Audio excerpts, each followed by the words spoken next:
to wake up. Welcome all to the Matrix. Walking in a land of the shadow of death, it was a 400-year punishment and curse. We were the blessing sent into all the land, a curse upon us, while serving the Gentile man. But Daddy causes all things to work together for our good. And when I speak of Jesus, I'm not talking about that Babylonian Greek. I'm talking about that authentic black Jesus who looks like me. His hair and skin, yep, nappy hair, fine, beautiful black skin, just like me.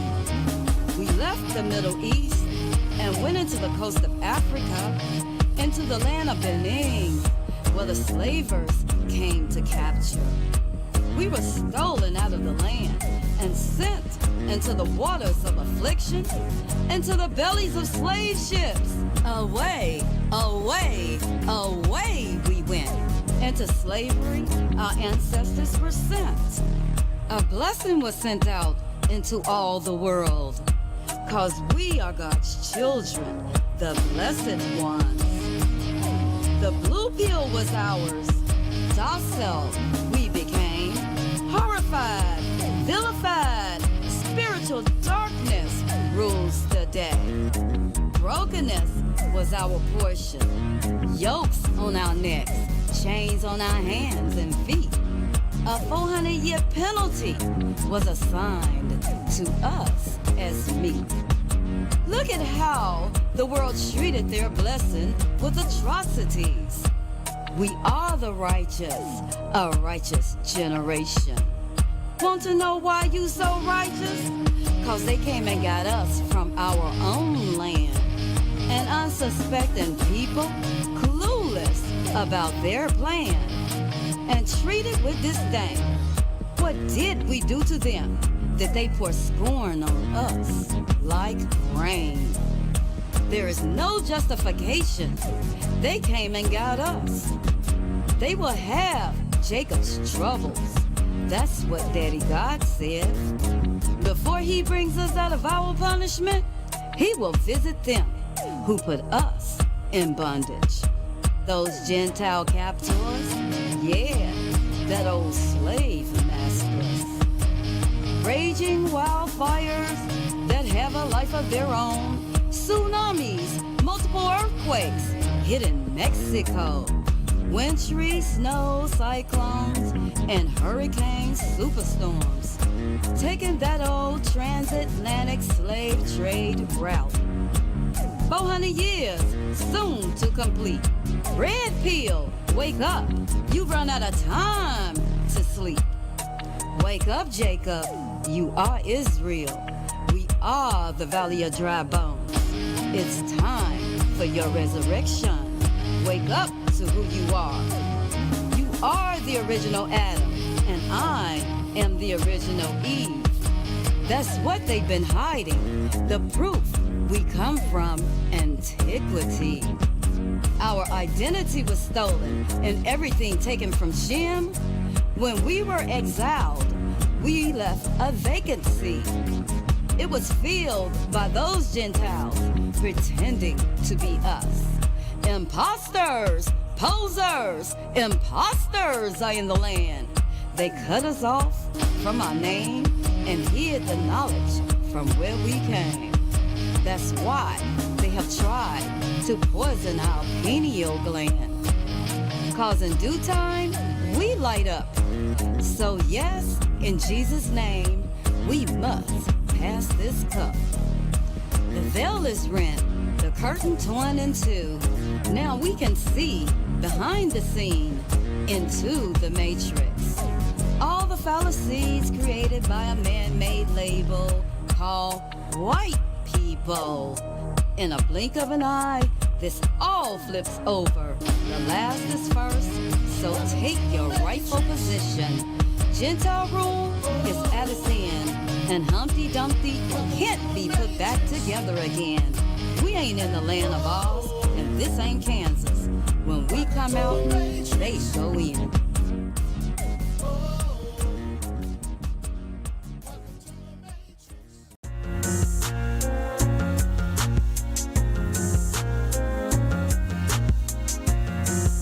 Wake up, my queens.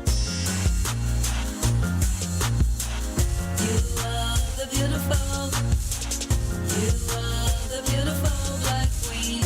You are the beautiful. You are the beautiful black queen. Mother of the earth, the essence of life, the mother of nations, nurturer of great generation. Hi, I am Empress Sharon Eam, bringing the truth of our stolen history. The mothership has landed. She is your modern-day Noah's Ark, bringing knowledge and understanding of your lost past. Get ready for enlightenment with eyes can see.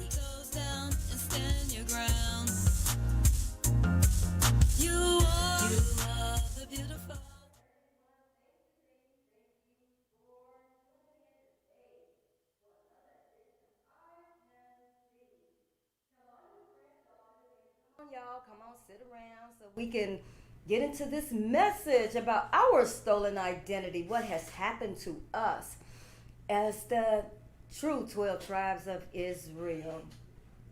We want to bless this message with prayer, that it may go into the ears of the hearer, and that this message may be spread to one another. Each one reach one, each one teach one. So thank you, Father, for blessing me with this platform, that I may be able to teach your children about our stolen identity, of what has happened to us, why it has happened, and what is to come next to happen with us as a people group. Thank you, Father, that this message may be spread between each and every one of us, that we may know what our future holds for us. In Yeshua's mighty name. Amen. And Isaiah 61, 1 through 3. The Spirit of the Lord is upon me, because the Lord has anointed me to preach good tidings unto the meek. He has sent me to bind up the brokenhearted, to proclaim liberty to the captives, and the opening of the prison to them that are bound, to proclaim the acceptable year of the Lord, and the day of vengeance of our God, to comfort all that mourn, to appoint unto them that mourn in Zion, to give unto them beauty for ashes, the oil of joy for mourning, the garment of praise for the spirit of heaviness, that they might be called trees of righteousness, the planting of the Lord, that he might be glorified. And thank you, everybody. You know that we are trees of righteousness that he has planted in the earth. You all, to the four corners of the earth at that. So this message is about the queen. The queen is dead, y'all. The queen, y'all.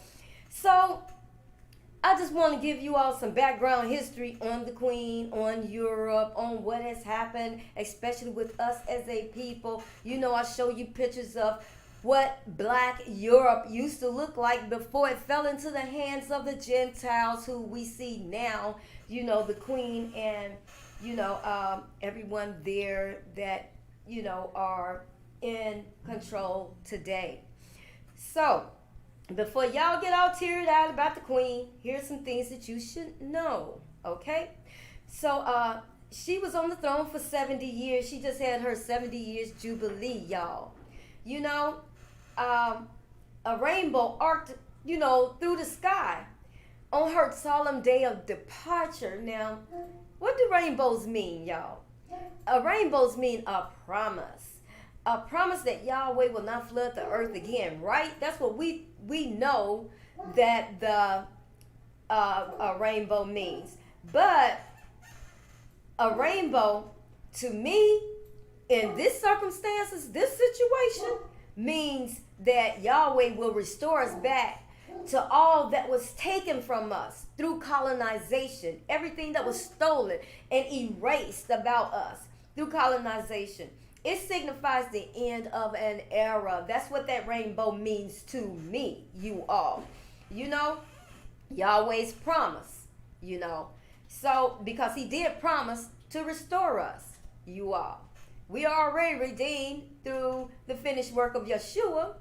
But as far as us, returning to our rightful place, that's still yet to happen. And that is on its way. So, what of the queen and her family, y'all? I got this from www.sbs.com, you all. AU.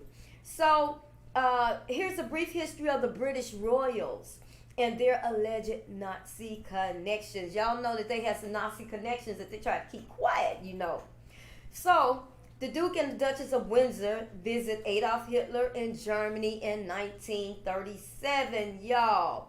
You can look all this up online, and you will see the Duke and the Duchess, shaking hands with Adolf Hitler, y'all. Okay, so that was a part of their history, you all. So I got this was noted to us by Jim Mitchell, and he did this in August of 2017, y'all. So he says that the British royal family have never been able to escape the specter of an unsavory historical Nazi connection, you all. Nazi sympathizers, the Duke and Duchess of Windsor, whose relationship is explored in a SBS documentary, Spying on the Royals, y'all. So this is public knowledge. You all can go and Google this information just to see how deep these ties run, y'all. As far as colonization and how everything was taken over and how our history was erased. The Black Kings information was erased, and how all of this stuff, goes hand in hand, y'all. It says alleged World War II plots to install a pro-Nazi government, and that controversial footage of Queen Elizabeth apparently making the Nazi salute as a child. They were taught these things. So even though, even as a child, Queen Elizabeth II, she had that Nazi salute with her hand up in the air. She was like 5 or 6 years old at the time. Yeah, she probably didn't know any better, but hey, you do what your parents do. If your parents teach you these things, that's what you line up accordingly, And it's like these things were taught. These things were what they were at the time. So whether, people hold this against them or not, that's still something that was in their background, you all. Okay? So about her husband, let's move on to, her husband, the young Prince Philip, a blonde boy of 16 in civilian clothes, walks alongside a man in SSS regalia with granite face figures in Nazi uniforms process along a street while a small crowd gives a salute, y'all. This was Prince Philip when he was about 16 years old, everybody. He was just in plain clothes, but he was walking with them, because his connection remained hushed up until recently, and this book came out in 2006. So a photo had never been published in Britain until it appeared in the Royals and the Reich, y'all, by American historian Jonathan Petropoulos. He wrote this book. He published this book that showed these royals, the Queen's husband, when he was a boy, a teenager, and how he was a Nazi sympathizer at the time because, Nazis were in his family, y'all. So if these things ran deep in their hearts, come on, y'all. What is already, is. You can't change what is. Okay? So, what has changed? If the Queen's uncle abdicated because he married his love, who is a divorcee, How is Prince Charles fit for the throne as a king? That's my question. When he married his first love, which was Camilla Parker Bowles, who he cheated on, his wife, Prince Diana, and Camilla Parker Bowles was a divorcee, y'all. So, what's the difference? I don't get it. How can he become queen? I mean, how can he become a king, and she become a queen? And, if you did marry a divorcee, being in a royal family, then that means that you were supposed to give up all your royal privileges and even that purse that came along with, being a royal. This was what had happened to her uncle. Excuse me. Her uncle gave up the throne because he wanted to marry his love, who happened to be a divorcee. So that's how her father came to be king, and the throne transferred to her. So my thing is, I don't see why he's allowed to be king. If the rules apply, if they apply to one, why don't they apply to all equally? Just like her sister Margaret. Margaret had to renounce her love for a man who was married, and he ended up being divorced. His name was Captain Townsend, and she could have gotten married to the man when he was 20, when she turned 25, because she was 21 at the time. But she decided no, she did not want to give up that royal purse. She did not want to give up all of everything that went along with being a royal, you all. So she made her decision to not become a commoner, not to live her life and love the person who she was in love with.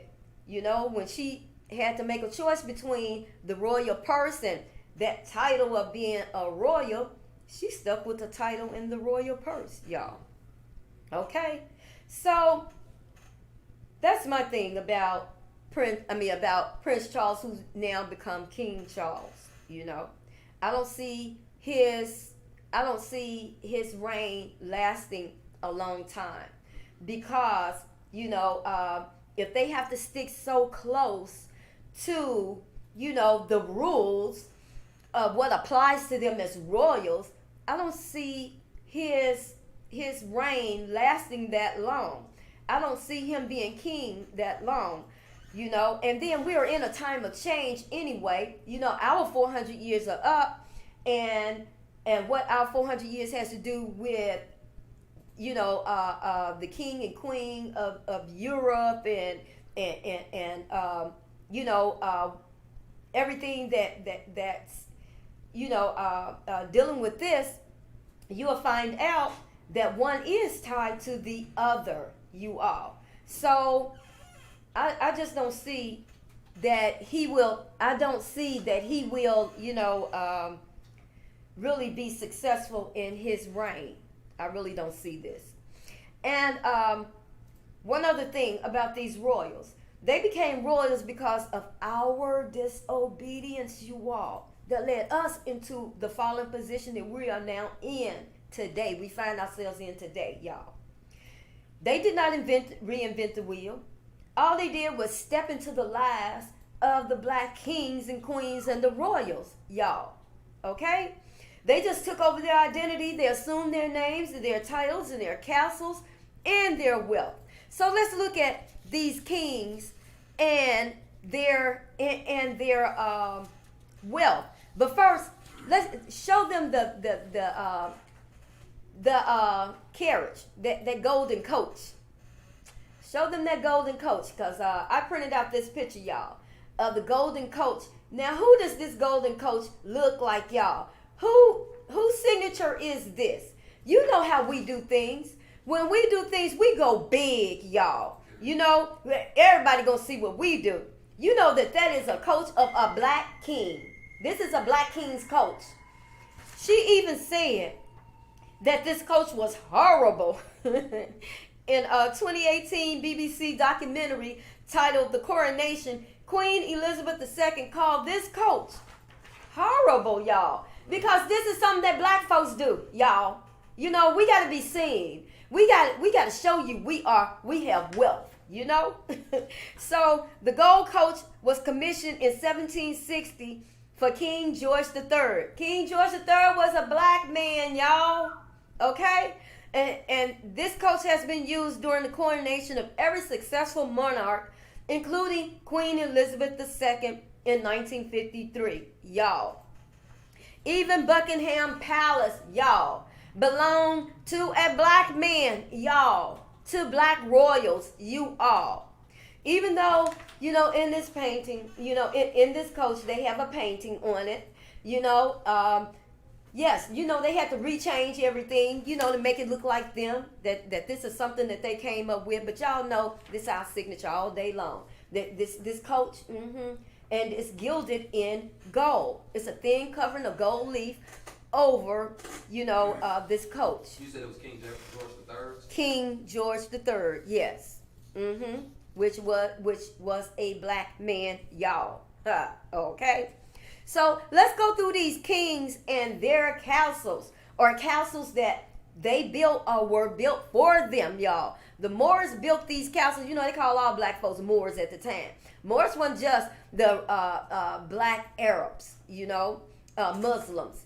Those weren't just the Moors. Moors back in that time signified every black person, y'all. They called them Moors because Moor meant black. So let's go with the coats of arms of Switzerland. Can you find that one? And then the 1425 von Wufflin Castle, y'all. You found that castle? Yeah, this the coat of arms for Switzerland? For Switzerland, yes.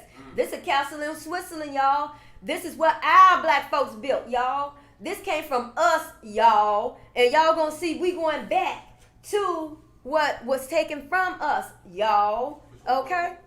So let's go to the next one. What's the next one? Let's do Conry Castle, Wales, 1283. Lift it up, let me see what it looks like. That's this one. Okay. Okay, y'all. So he's got the pictures and he's gonna show you guys exactly, you know, what these castles look like. Because this was the last one. Okay, no, okay, yeah, no, go back. Yep, that one. This one here? That one. And the castle that goes with it, which is the Wales Castle. That's this one. Okay, let me get this to him first. See, I pulled up these castles and I pulled up these coats of arms so y'all can see black folks, y'all, black folks on these coats of arms. These ain't no white folks on these coats of arms. Black folks ruled Europe, y'all. Black folks did this. Man, this was our stuff. Our stuff. Okay? And the castles that go with them. Okay, yep. Let's see. That one particular castle not in there. Okay, that's all right. We're going to look at this castle because this is the castle, y'all. You know, these are the castles that our black folks built. And then let's go to Germany. The Hohenzollern Castle of Germany. Let's go with this one, y'all. Those coats of arms along with these castles, y'all. You can see how the castle top has been built. And you can kind of see these castle tops, you know, of they look a little different, but these are our castles. These are our coats of arms, y'all.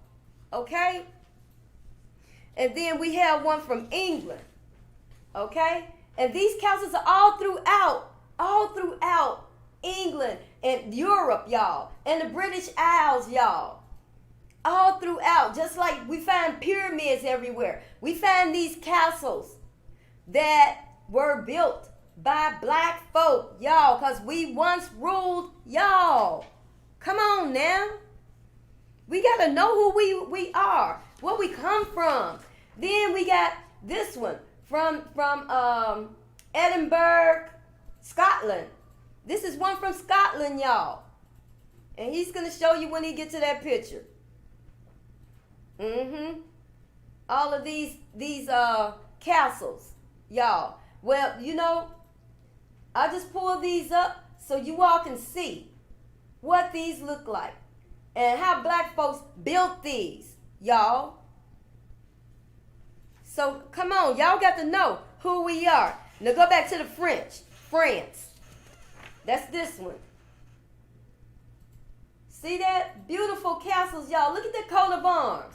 Look at those coats of arms. Look at that castle, y'all. Come on. We got to know who we are. People, we got to know who we are. We got to know that these castles are built by black folk. They were ours first, y'all. These people are the ones who came and just, walked into our identity. They didn't reinvent nothing. They took the names, they took the castles, they took the wealth, they took it all, y'all. Come on. Then what is this one? This is the one that they use in Disney, y'all. This castle right here. And this is one from Germany, another one from Germany. And they use this castle in Disney, y'all. Okay? This our stuff. Our stuff. Black folks built this. Black folks did this, y'all. This what we made of, y'all. So you got to know who we are. And then even the castle that the queen, all those castles over there, those were ours, built by us. And I have 3 of these castles from Spain, Aragon, Spain. Now I want you to pay attention to this picture right here at the bottom. This picture right here that shows these kings' head is 4 kings' heads that have been decapitated, y'all. Here are the king's heads. 1, 2, 3, and 4. He's holding one of the heads. He's holding one of the... I'm sorry if I didn't show you right. It's 1, 2, 3, and one in his hand. 4. Now, these are the 4 king's heads that were decapitated, y'all. Okay? And these are the kings from Aragon, Spain, y'all. Okay? So y'all need to know our history. Y'all need to know. Now that's just one of the castles. Look, and then they put them on a flag like this, y'all. Okay? This is the flag that they are on today, even today. Y'all. And this is another one of the castles. This is in Spain. Okay? This is what black folks built. Black folks did this. Then this one. Even this one. Look at that beautiful, look at that beautiful castle. And that's from the 11th century, y'all. And this is in Alcazar Castle in Spain from the 11th century. Man, if we are not talented, come on now. We still the same people, y'all. The same people. Okay? So I wanted to show you guys those castles. I wanted to show you what happened to us and because of our fall and how we're going to go back to being restored, y'all. Yahweh says that he's going to restore us. So I just want you all to know exactly what is what, y'all. You know? So talking about the queen, okay, so we're nearing the time of revealing to show how all these Gentiles became the world leaders. And while we are in a fallen position, y'all, one thing that needs to be explained, which I just showed you guys, is how black rulership of the Dark Ages or the Renaissance period became white ruled everybody. Okay? Even some of those castles had black faces carved into the stone facings of the building, y'all. Okay? So, it showed who they belonged to. But, you know, a lot of these castles have been remodeled. A lot, some have been added to, you know, so a lot of those things that once were there are not there anymore. So the golden carriage, I already showed you guys the golden carriage. Whose carriage is it really? We already know that carriage belongs to us as a people, y'all. Okay? So the golden stagecoach was commissioned in 1760 for King George III and has been used during the coronation of every successful monarch, including Queen Elizabeth II in 1953, which I had stated that already. But about this stagecoach, is it made from real gold? The coach is made from gilt wood, which is a thin layer of gold, gold leaf over wood, and the interior is lined and upholstered with velvet and satin. That good stuff, y'all. Okay? So if the queen said the coach was so horrible, if it was so horrible, why did she have to ride in it, y'all? You know? The coach was made for the black kings and queens that once ruled. The carriage is a black man's signature, even though the paintings were redone to show that it belongs to the Gentiles now. So, where did their wealth and the lands come from that they rule now, y'all? Colonialism and slavery. They stepped into the royalty because of a paradigm shift that gave them a time to rule, while it was a time of punishment for us through Yahweh's day of vengeance. Harry married a half-black woman, Meghan, which I find ironic from the way their monarchy was set up. It is very hard for them to accept her, knowing that their beginnings were from black rulership, you know, when they first started. The black man and black woman royalty ran Europe and the British Isles. Can you pull up that picture from the British Isles that I show where the king and the queen, the king and the priest ruled together? That's the one where the king and the priest rules together, and they're on the Isle. Go back to where I sent you all the pictures. That was one by itself. I sent you sent it one by itself. Okay. Yeah. So you can see, yeah, that one.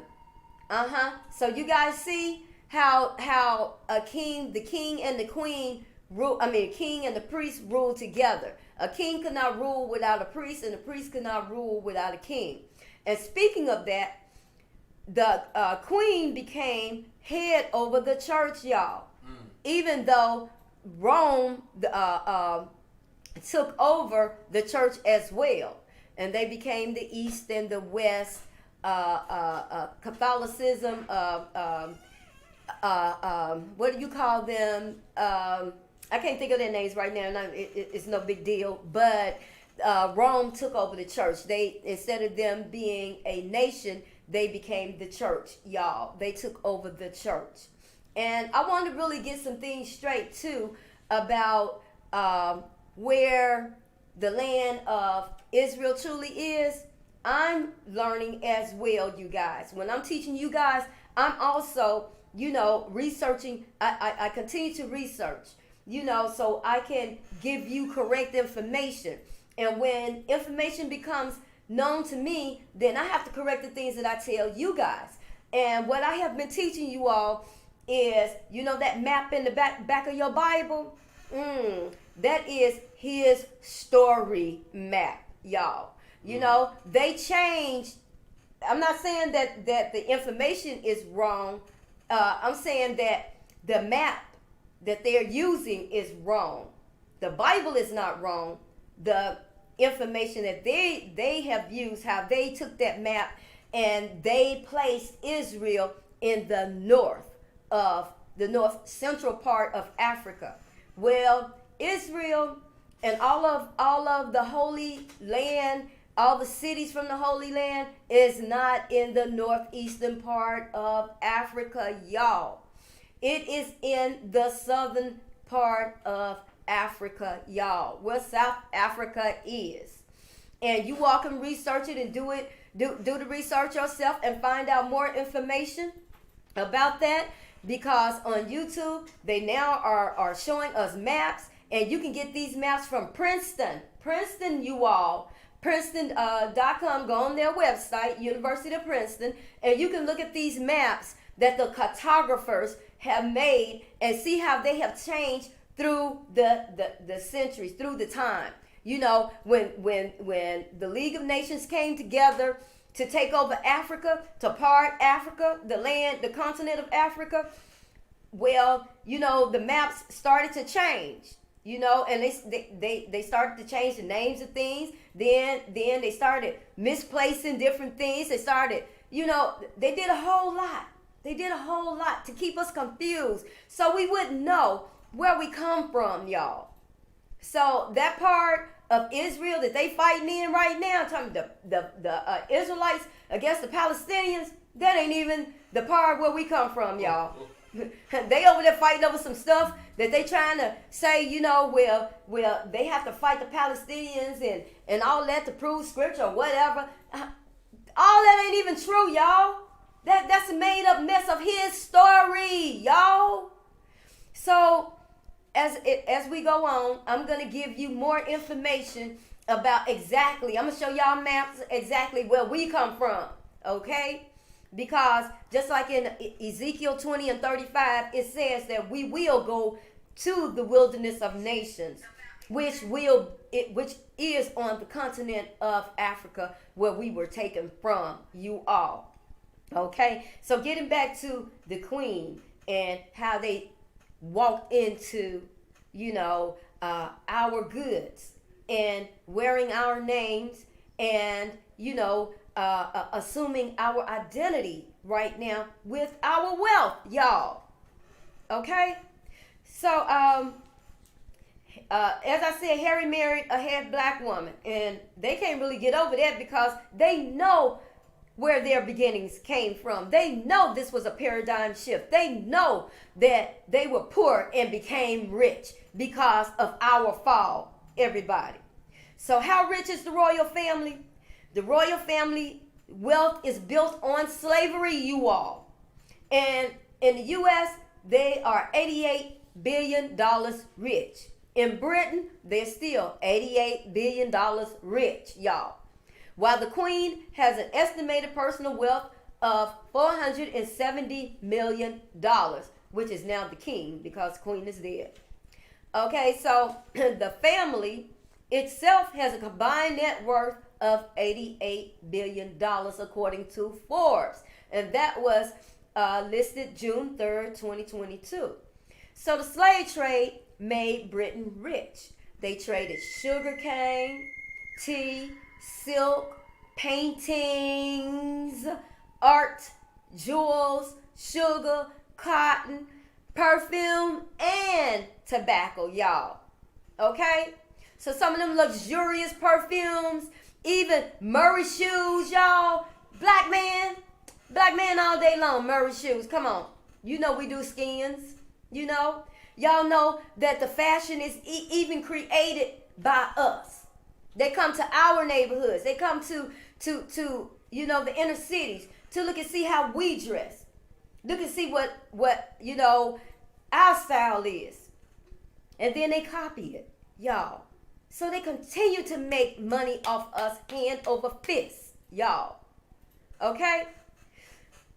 So these are some articles that I pulled about the queen and the monarchy, y'all. So let's read about the rule and how they came into their power. 5 ways the monarchy has benefited from colonialism and slavery. This was written March 24th, 2022 by the conversation.com. Okay, I don't think I list all 5 ways. But anyway, it says the Duke and the Duchess of Cambridge tours the Caribbean for the Queen's Platinum Jubilee. Has been criticized over the royals' connection to colonialism and slavery. So, you know, those islands, they are now wanting, you know, to pull away from the crown. You know, they are establishing themselves, you know, to be their own nations. You all, okay? Jamaica is in the process of doing that, and which one? I think oh shucks, Bermuda. I think they did theirs. So let's keep reading. So funding slavery voyages. The British monarchy was central to the establishment, expansion, and maintenance of the British Empire and the transatlantic slave trade. The declaration of the English Empire was first made by Henry VIII in 1532. Now, this was still black, y'all. This was still black intermingling with whites before they really came in and took over, y'all. Okay? Because slavery started in 1619. And I had told you guys before that the black kings had a feudal system going on. You know, so they were trying to knock each other off and take over each other's land, you know, feuding between one another. And that feud led to when the paradigm shift came in, it helped that out tremendously because the black kings were already in feuding. They were feuding with one another. So when the Gentile nations came in, it made it easier for them to take over you all. Okay? So the British monarchy was central to the establishment, expansion, and maintenance of the British Empire and transatlantic slave trade. The declaration of the English Empire was first made by Henry VIII in 1532. Elizabeth I, that was the Queen's mom, granted a royal charter, an instrument of incorporation, to Sir John Hawkins.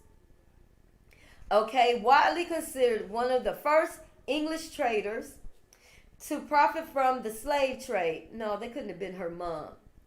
That was probably another relative of theirs because she's Queen Elizabeth II. So Elizabeth I was her mom. Okay, so she granted a charter to the British East India Company in 1600. Okay, some seem fishy about this story because the timing is not adding up. If a generation is like 100, she lived 100, lived to be 100. I mean, dang, her mom couldn't have been here in 1600. So, you know, something's wrong with this picture, which sometimes we know. They go back and pick and get a name from the past. Yes, okay. Like King Charles was supposed to change his name, King George, but he decided to keep his name. Okay, right. Because, I mean, if you go by lineage, then she's not, I mean, they're not old enough to have been around at that time. So we can see his story, y'all. You know, their fingers on this story, y'all. Yeah. Okay? Taking over our identity. So after Elizabeth's death, Charles II formed the Royal African Company in 1660. Led by the Duke of York, later James II, which extracted goods such as gold and ivory from the Gold Coast, and transported over 3,000 Africans to Barbados. Many of these people had their initials DY burned into their skin to signify their belonging to the Duke of York, y'all. Both men invested private funds in the company. So they you know, burned their initials DY, Duke of York, into these black people's skin, y'all. Okay. Anyway, and then we supposed to celebrate the queen or shed tears because she's deceased. I don't think so, and I hope none of y'all are either. You know, they assumed our identity. So what we crying for? So Queen Victoria assumed the title of Princess of India in 1877. And by 1920, the empire was 13.71 million square miles. The British monarch global significance and power stemmed directly from the enslavement of people of color, y'all. Black folk. It was our punishment We failed because we were covenant breakers. So Yahweh said he was going to give us his day of vengeance. That's what happened with us. So the Commonwealth is an organization of 52 independent and equal member states. Despite the independent claim, the Commonwealth has imperial origins, and many of the member states are former colonies of the British Empire. The Commonwealth emerged from post-World War II decolonization as a means of reassuring the British public that the demise of the empire would not diminish British global prestige. Y'all, the Queen is head of the Commonwealth, and Prince Charles was appointed as her successor in 2018. But the position is not hereditary, and there is no constitutional or statutory reason why Charles would take this role. The role of the head of the Commonwealth allows the monarch to continue their position of international privilege and influence, which stems from colonial histories, y'all. So all of this came by slavery and colonization. Many of these countries, including Australia, Jamaica, Grenada, St. Lucia, Tuvalu, still use God Save the Queen and the King. Okay. That ain't my cry. As the national anthem and royal anthem. As sociologist Ty Salandi argues, such cultural texts were used during empire to instill British values of subservience to colonial authority. And their continued use suggests a similar system of value. So black folks don't sing that song. God don't say no king or no queen. I mean, yes, it is wicked. You right, Rachel. That is nothing but wickedness. So in 2021, Barbados removed the queen as head of state, y'all, officially becoming a republic, but remaining part of the Commonwealth. These are reports that Jamaica is planning to do the same after the royal visit, you guys. So, property, land, and goods. Following the nation's trust report into histories of slavery and colonialism, in its properties, the chief curator of historic royal palaces, Lucy Worsley, announced a similar investigation into royal palaces in 2020. Excuse me. Worsley said that all properties used by the Stuart dynasty in the 17th century were going to have an element of money derived from slavery within them. And the Stuart dynasty, y'all, was black once upon a time before they stepped into that identity. So this includes Kensington Palace and Hampton Court Palace, which have connections to King William III, another part owner of the Royal African Company, which we know all these kings were black until they became white because of our fall, y'all. Okay? So don't let this be a little confusing. Just know that when it was black, there was no such thing as this Royal African Company, because that's a group of white men who came together to, finance slavery and to gain wealth from slavery, y'all. Okay, and then they say black folks are lazy. Okay, we see who lazy folks are. Okay, so historical black and white photos of Queen Alexandra wearing an elaborate bejeweled crown bore the Kohinoor diamond, which is a diamond that's from India, y'all. This is not to mention goods now owned by the monarchy that were stolen during colonization, okay? Such as this Kohinoor diamond from India used in the crown jewels, which Pakistan and India have repeatedly asked to be returned. The lack of transparency regarding the crown owns versus the Queen's personal effects makes it even harder to trace these histories, y'all. We can trace them though.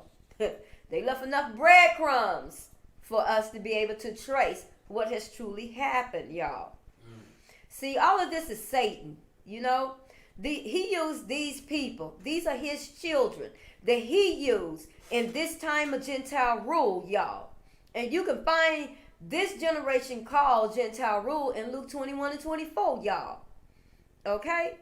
They are the ones who are ruling things.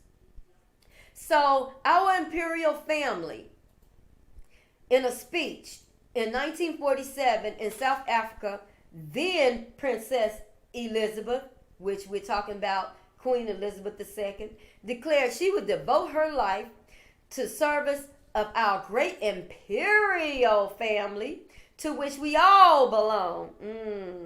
The concept of an imperial family reflects the idea of the British monarchy as the empire's figurehead, vested in ideologies of white supremacy and colonialism, y'all. Okay? So, here are some more headlines. For the royals, slavery is a family affair, y'all. They need to show remorse and not sorry for their role in its history. So just saying I'm sorry is not enough. Y'all need to show some remorse and y'all need to get back everything y'all took. But that'd be like too much like right. This is Satan's reign. And you know, we're not getting anything back if they got to do it on their own. This going to take a move of Yahweh. And you know what? That's on its way. Because our 400 years is up. And they can't keep what is stolen. It will return back to us, y'all.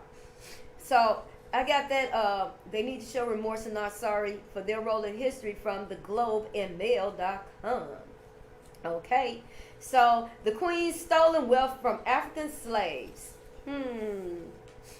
So the Royal African Company, which is King Charles II, encourages the expansion of the slave trade.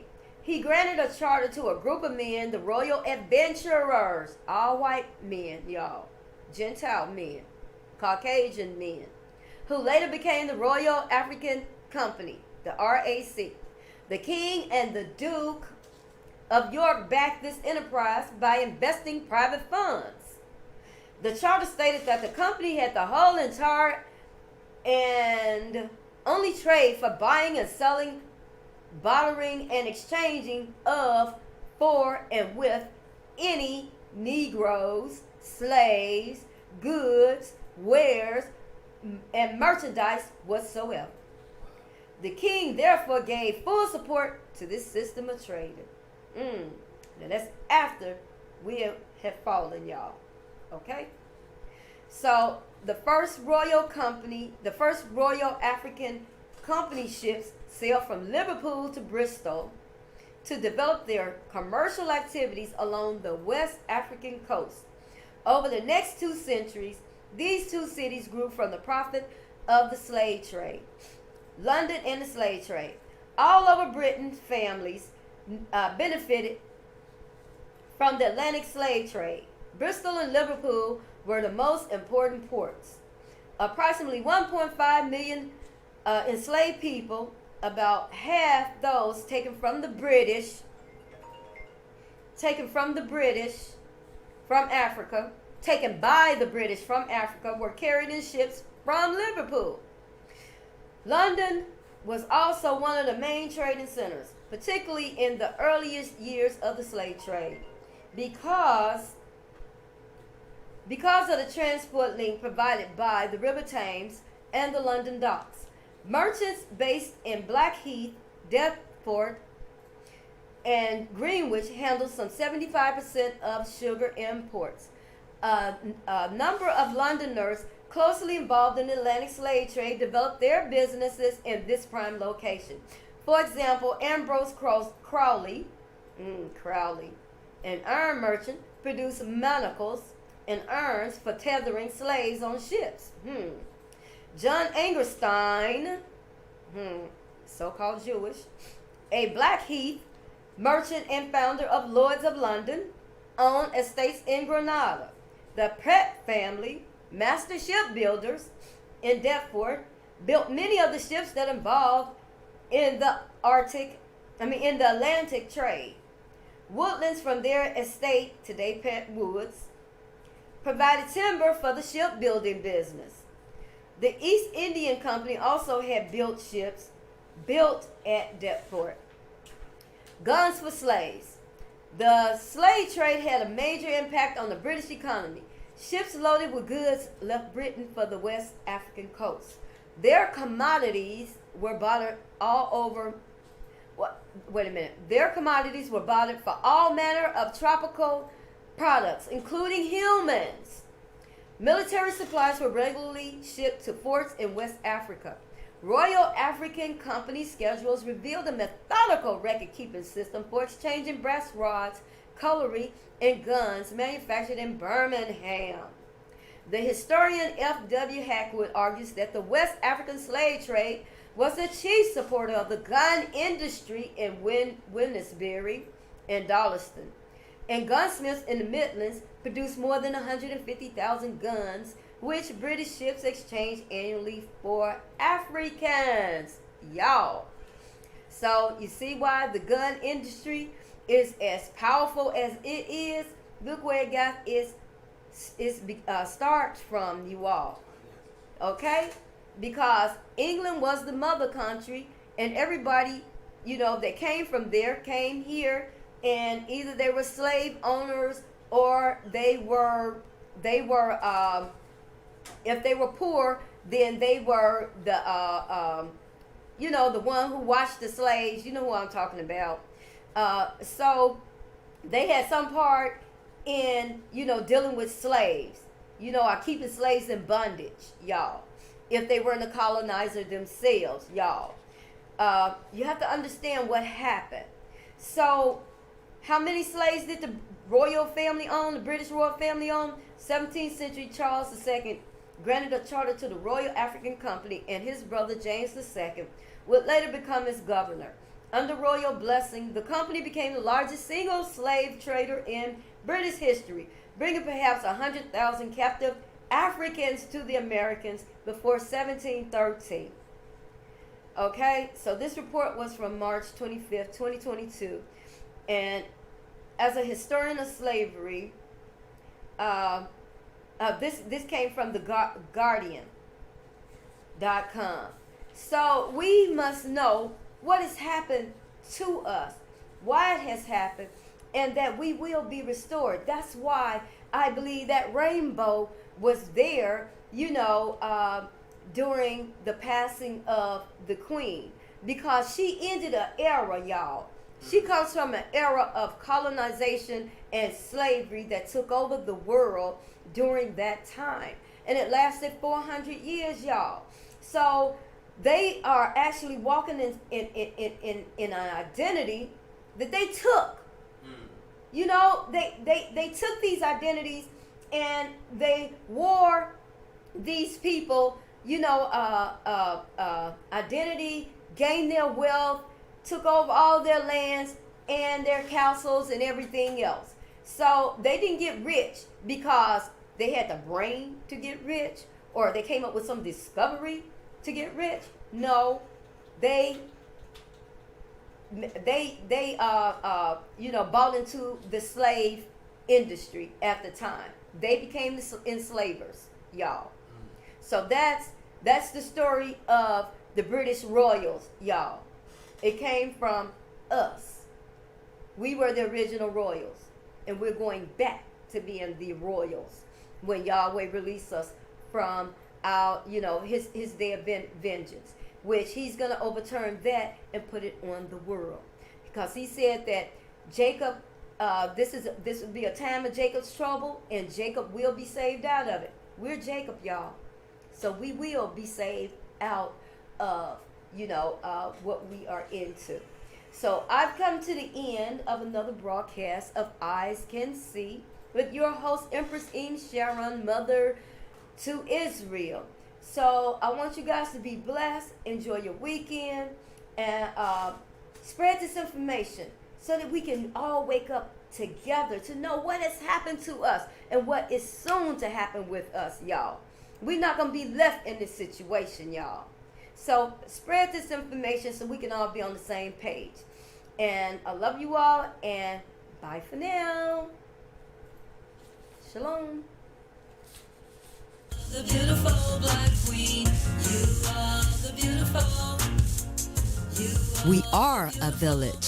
Stay connected to the mothership right here on truthradio.net. And remember to tune in every Friday from 12 noon to 1 p.m. for Eyes Can See with your host, Empress Sharon Eam.